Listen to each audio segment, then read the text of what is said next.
Before I begin, I just want to say that life doesn't always go the way you expect. Sometimes, the people who enter your life aren't there to follow society's rules. And sometimes, you find yourself caught in emotions you never thought you'd experience. That's exactly what happened to me. Looking back on it now, I'm not proud of what happened, but it's part of what shaped me into who I am today. I wasn't ready for how one choice could lead to a chain of secrets, confusion, and guilt. And to make things even more complicated, it was with someone I could never openly admit my feelings for, my younger brother. Let me explain before you jump to conclusions. I grew up in a family that wasn't very close. We were polite, yes, but we weren't warm or affectionate. My brother, Liam, was 5 years younger than me. For most of my life, we lived in completely different worlds. I was focused on high school while he was still watching cartoons. I went off to college while he was just starting his awkward teenage years. But when I came back home after graduation, something changed. Liam wasn't the shy, awkward kid I remembered. He had grown up, and suddenly, he wasn't just my little brother anymore. He was smart, kind, and surprisingly charming. At first, I thought I was imagining things. How could I be so drawn to someone I'd practically helped raise? But the feeling was real, undeniable, and impossible to ignore. One evening, we were sitting in the backyard under the stars, just talking. It started innocently enough, reminiscing about childhood memories, teasing each other about silly things we used to do. But then he said something that stopped me cold. "You know, I've always looked up to you," Liam said softly. "But lately, I feel like I see you differently." I didn't know what to say. My heart was racing, but not in the way it should have been. I laughed nervously and tried to change the subject, but his words lingered in the air between us. That was the beginning. What he said that night seemed innocent, but it opened a door I couldn't close. Over the next few weeks, things got even more complicated. I started noticing feelings I had no business feeling. After that night under the stars, I tried to convince myself that Liam's words didn't mean anything, that he was just being sentimental, maybe even a little awkward. But deep down, I couldn't shake the way he looked at me, as if I was more than just his big sister. I busied myself with life, job applications, friends, anything to keep my mind occupied. But somehow, Liam always found a way to be around. He'd stop by my room to talk about his day, linger in the kitchen while I cooked, and sit a little too close when we watched TV together. And I let him. At first, I told myself I was overthinking it. Families are supposed to be close, right? But this wasn't just closeness, it was tension. A silent, unspoken pull between us that I was too scared to acknowledge, but too weak to avoid. The tipping point came on a rainy Sunday afternoon. It had been pouring all day, and we were both stuck inside, bored and restless. Liam suggested we play a card game like we used to when we were kids. "You've got no chance," I teased, trying to keep things light. "We'll see about that," he shot back with a grin. As we played, the jokes and laughter started to feel different. Every time his hand brushed mine as he passed me the cards, it felt intentional. Every glance lingered just a little too long. My heart was pounding, and it wasn't because of the game. At one point, I reached across the table to grab the deck, and our hands brushed. It was such a small moment, but it felt like electricity. Everything froze. So, did he? We locked eyes, and for a second, it felt like the world had stopped. "You feel it too, don't you?" he asked quietly. I didn't know how to respond. Denying it felt like lying, but admitting it would change everything. Everything. "I don't know what you're talking about," I whispered, pulling my hand back and standing up quickly. But Liam wasn't letting it go. He followed me into the living room, his expression serious. "Don't do that," he said. "Don't pretend this isn't happening." "It's wrong," I blurted out. This isn't right. We can't feel this way." "Why not?" he challenged. "I know what we're supposed to be, but I can't help how I feel. And I don't think you can either." I didn't have an answer. All I knew was that I felt like I was being pulled in two directions, and no matter which way I turned, I couldn't escape it. I knew someone was going to get hurt. I told Liam we couldn't talk about it anymore, but the damage was already done. The lines between us had been blurred, and no matter how hard I tried, I couldn't forget what I felt. After that confrontation, things between Liam and me became complicated. We never spoke directly about what had happened, but it was always there, simmering just beneath the surface. Every glance, every word, every moment we spent together felt charged, like we were dancing around something we couldn't name. I tried to act normal, but normal didn't exist anymore. If I spent too much time with Liam, I felt guilty, like I was walking a tightrope and could fall at any moment. If I avoided him, it felt like I was ripping a part of myself away. The hardest part was that he wasn't making it easy to keep my distance. Liam started finding excuses to spend more time with me. He'd offer to help with errands, suggest we watch a movie, or just hang out in my room. And the worst part was I wanted him there. One evening, we were watching a movie in the living room. It was some romantic drama that neither of us was paying much attention to.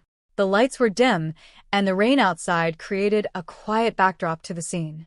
I don't even remember what started it, but at some point, I rested my head on Liam's shoulder. It was such a small, innocent gesture, but it felt like crossing a line. He didn't move, didn't say a word, but I could feel the tension in the air. "You're making this really hard," he finally said, his voice barely above a whisper. "What am I making hard?" I asked, pretending not to understand, even though I knew exactly what he meant. "This," he said, gesturing vaguely between us. "Us." "There is no us," I said, pulling away. "There can't be." "Then why does it feel like there is?" he asked. I didn't have an answer. Instead, I stood up and mumbled something about being tired before heading to my room. I thought that would be the end of it for the night, but I was wrong. Later, there was a knock on my door. "Liam, I'm really not in the mood," I called out. "It's important," he interrupted, his voice firm. I hesitated and then opened the door. He stepped inside, closing it behind him.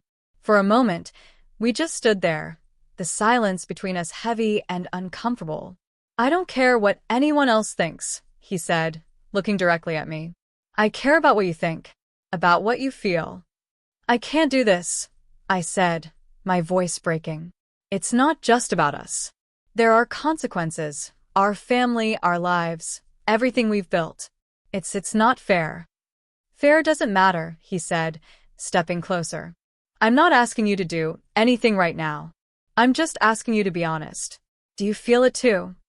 His question hung in the air, demanding an answer. I wasn't ready to give it.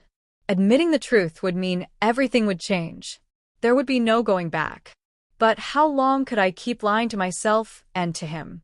I stood there frozen, his question weighing on me like a burden I couldn't bear.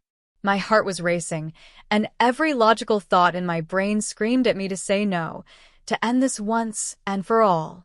But I couldn't. "Liam," I started, my voice trembling. "I can't. I don't know." "That's not an answer," he said softly, his eyes searching mine. For a moment, I felt completely exposed. The truth was I did feel it. Every moment we spent together, every glance, every word, it all felt different now. But how could I say that out loud? How could I admit something so wrong, something that could destroy everything we knew? "I can't do this," I whispered, looking away. "You already are," he replied. I didn't respond. Instead, I turned away, desperate to put some space between us. But even as I did, I felt him take a step closer, closing the gap. "Please," he said, his voice breaking. Just be honest with me. I need to know I'm not crazy. I wanted to deny it. I wanted to tell him he was wrong, that this was all in his head. But the words wouldn't come. The silence between us was deafening, and in that moment, I knew I couldn't keep pretending. "I don't know what I feel," I said finally, my voice barely audible. "But whatever this is, it can't happen. It's not right." Liam didn't argue. Instead, he nodded slowly, his expression a mix of heartbreak and understanding. "I'm not going to push you," he said, "but I'm here, and I think you know how I feel." With that, he left, leaving me alone with my thoughts. The next few days were a blur. I threw myself into work, into anything that could keep me busy and distracted. But no matter what I did, I couldn't stop thinking about Liam. It didn't help that he wasn't giving me much space. He kept showing up in the small moments, bringing me coffee in the morning, casually sitting next to me at dinner, brushing against me as he passed by. Every interaction felt like a test, like he was waiting for me to say something, do something. Then there was the notebook. One evening, I found a small journal left on the coffee table. At first, I thought it was mine, but when I opened it, I realized it was Liam's. It was filled with sketches, notes, and bits of poetry, things I never knew he did. But what caught my attention was a page near the back. It wasn't labeled, but as I read it, I felt my heart sink. It was about me. He had written about how he saw me, not just as a sister, but as someone he admired, someone he couldn't stop thinking about. It was raw and honest, and it scared me. I knew I shouldn't have read it. I knew I should have put it down and walked away. But I couldn't. Every word felt like it was pulling me deeper into a place I wasn't sure I could escape from. That journal changed everything. It wasn't just feelings anymore. It was real, written in ink, impossible to ignore. The more I tried to fight it, the more it felt like I was losing control. I spent the entire night staring at that journal, my mind spinning in a million different directions. Part of me wanted to confront Liam and demand an explanation, but another part of me knew exactly what he'd say. The words in that journal were everything I had been avoiding. They weren't just about admiration or sibling closeness. They were about longing, about love. And as much as I didn't want to admit it, they mirrored feelings I had been burying for weeks. The next morning, I avoided him completely. I couldn't face him, not after what I had read. But Liam wasn't someone you could avoid for long. By evening, he found me sitting in the backyard, staring blankly at the horizon. "You've been quiet all day," he said, taking a seat next to me. "I've just been thinking," I replied, trying to sound casual. "About what?" he asked, his tone cautious but curious. I hesitated, my fingers nervously picking at the edge of my sweater. "I found your journal," I admitted, not looking at him. For a moment, there was silence. Then I heard him exhale sharply. "I didn't mean for you to see that," he said quietly. "I know," I replied, "but I did. And now I don't know what to do." "Do about what?" he asked, his voice trembling slightly. "About us," I said finally, turning to look at him. His expression was a mix of fear and hope, and it broke my heart. "I don't want to make things harder for you," he said. "But I can't pretend I don't feel what I feel. I've tried, and it's impossible." "I don't know if I can do this, Liam," I said, my voice breaking. "It's too much. It's too complicated." "It doesn't have to be," he said, reaching for my hand. "We don't have to figure everything out right now. I just need to know if you feel the same way." I wanted to say no.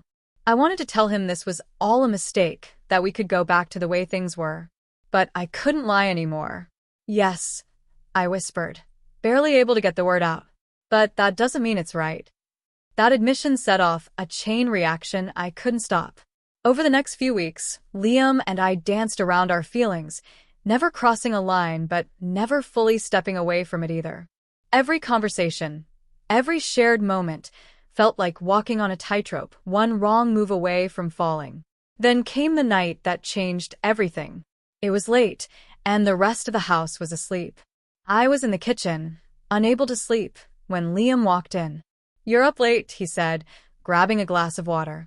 "Couldn't sleep," I replied, avoiding his gaze for a moment. Neither of us said anything. Then he set the glass down and turned to me. "We need to talk about this," he said, gesturing between us. I already knew the answer, but I asked anyway. "About what?" "I can't keep pretending everything's fine when it's not," he said. "I need to know where we stand." "I don't know," I said honestly. "I don't know what to do, Liam. Every part of me is telling me this is wrong, but I can't stop feeling what I feel." "Then stop fighting it," he said, stepping closer. "I can't," I whispered. "It's too much. It's too dangerous." "Let me make it simple," he said, his voice steady. "Do you want me to walk away? Because if that's what you need, I'll do it. I'll walk away and never bring this up again. But if you want me to stay..." Liam's ultimatum left me speechless. He was offering me a way out, but was it what I wanted? I had to make a decision, and I knew that whatever I chose, there would be no going back. His words hung in the air, heavy with meaning. He stood there, waiting for my answer, his eyes locked on mine. My heart felt like it was being squeezed in a vice. This was it, the moment everything would change one way or another. Liam, I began, my voice shaking. I don't want to lose you, but I don't know how we can make this work without destroying everything. His expression softened, but his resolve didn't waver. I'm not asking for everything to be figured out right now, he said. I'm just asking you to choose. Do you want me to stay or not? Tears welled up in my eyes. I wanted to say no, to tell him to walk away so we could pretend this never happened. But the truth was, I couldn't bear the thought of losing him. I don't want you to go, I whispered. For a moment, he looked as if he couldn't believe what he had just heard. Then, without saying a word, he stepped closer and wrapped his arms around me. It wasn't romantic or suggestive. It was just comfort, safety, and understanding. We'll figure it out, he said quietly. One step at a time. The days that followed were a strange mix of relief and fear. Liam and I became more careful around others, hyper-aware of how our interactions might be perceived. At the same time, we started finding moments where we could talk openly without the weight of secrecy crushing us. But the peace didn't last long. Secrets have a way of coming to light, and ours were no exception. One evening, while Liam and I were talking in hushed tones on the back porch, our older cousin Ellie walked out unexpectedly. We froze, startled, and unsure of how much she had overheard. "What's going on here?" she asked, narrowing her eyes. "Nothing," I said quickly, too quickly. Ellie wasn't stupid. She looked at us both, her gaze sharp and probing. "You two have been acting weird for weeks," she said. "Don't tell me it's nothing." Liam started to say something, but I cut him off. "We've just been spending more time together. That's all," I said, trying to sound casual. "Yeah, and that's what's weird," Ellie replied. "You two were never this close before. What changed?" Panic rose in my chest. Ellie was the last person we wanted suspecting anything. She was blunt, observant, and had no problem calling people out. "Nothing changed," I said, forcing a laugh. "We're just getting along better these days." Ellie didn't look convinced, but she dropped the subject for the moment. Later that night, Liam and I sat in my room, the tension between us palpable. "She knows something's up," I whispered. "We'll handle it," Liam replied. How? My voice broke. This is already hard enough without someone sniffing around. What if she figures it out? What if she tells someone? "We'll figure it out," he said firmly. "But I'm not walking away just because things are getting difficult." His determination was comforting, but it didn't erase the fear gnawing at me. Ellie wasn't someone who let things go, and I knew it was only a matter of time before she started asking questions again. The walls were closing in, and I could feel the weight of our secret pressing down harder than ever. Liam and I had made our choice, but could we survive the consequences?